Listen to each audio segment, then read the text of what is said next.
6 पाहिले तरी सेम सारखे आहेत। प्रत्येक राणी मालासमोर आपल्याला हा चौतरा दिसतो ना, याला दासींची घरं असं म्हटलेलं आहे। दासी म्हणजे कोण?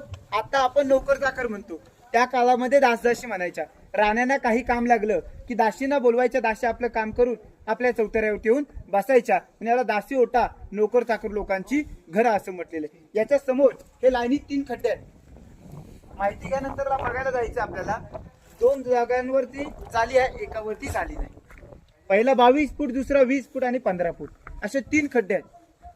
जरी शत्रूने रायगड किल्ल्याला 3 महिने किंवा 6 महिने जरी गडाला वेढा दिला ना, तरी याच्यामध्ये 3,500 लोकांना धान्य पुरेल एवढं धान्य साठवलं जायचं। पण हे इमर्जन्सी धान्य कुठार होतं?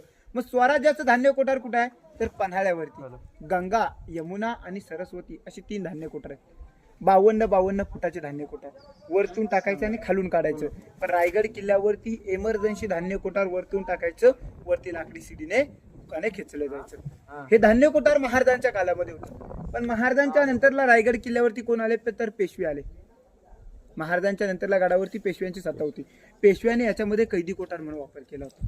8 दिवस कैद्यांना याच्यामध्ये डांबून ठेवायचे। 8व्या दिवशी जर का कबूल नाही आला की हातपाय बांधायचे, टकमुक टोकावर ना कडेलोट केला जायचा। पण आपल्या राजाने कैदी रायगड किल्ल्यावरती कधीच ठेवले नव्हते। कैदी निंगाण्यावरती किंवा वास्तोट्यावरती ठेवायचे। महाराजांनी याच्यामध्ये धान्य ठेवले। खाली बघा भिंती दिसत का दुकामध्ये? या पडलेल्या भिंती आहेत ना, पूर्णपणे मंत्र्यांची घर आहे। अष्टप्रधानांचे वाडे, 8 मिनिस्टर होते, गोलपंत पिंगळे, अंबिराव मोहिते, अण्णाजी रामचंद्र निलकंठ आणि भिलाजीराव, अशा 8 मंत्र्यांची 8 घरं इकडे बघायला मिळतात। 365 गड किल्ल्यांचा लेखी कारभार चालला जायचा। धान्याची व्यवस्था ही इकडे केली होती। हे धान्य कोठार बघून घ्या, वरच्या खिशावरती हात ठेवा, काही पडलं तर रिटर्न काढता येणार नाही। धान्य कोठार बघून आपण महाराजांचा राहता राजवाडा पाहूया।